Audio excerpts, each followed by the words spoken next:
વડોદરાની Amicus international સ્કૂલમાં 21 April 2026ના રોજ એનસીસી નૌસેના દળ નેવલ વિંગનું ભવ્ય ઉદ્ઘાટન કરવામાં આવ્યું હતું.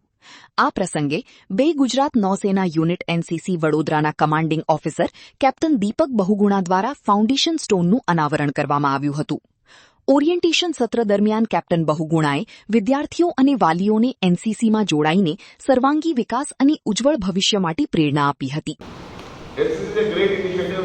You are very lucky that NCC has come to the school. And I will run through a small presentation which I have made for the parents as well as for the cadets. And once we finish the presentation, in case you have any doubts, I am clear. So without further ado, I will just go to the presentation first. જ્યારે સંસ્થાના director CA Utpal શાહે રાષ્ટ્ર પ્રત્યેની ફરજ અને uniform ધારણ કરવાના ગૌરવ વિશે માર્ગદર્શન આપ્યું હતું. Today's inaugural function, Commanding Officer, Gujarat Naval Unit, NCC Vadodara, Captain Deepak Bahuguna ji,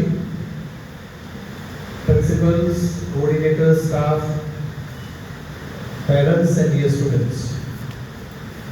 Today marks a proud and momentous occasion in the history of our institution as we inaugurate the National Cadet Corps in our school. There are four important points.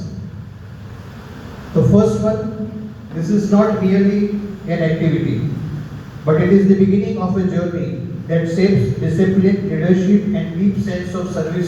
આ કાર્યક્રમમાં શાળાના principal doctor Hema અભિરૂપની ઉપસ્થિતિ વિશેષ રહી હતી.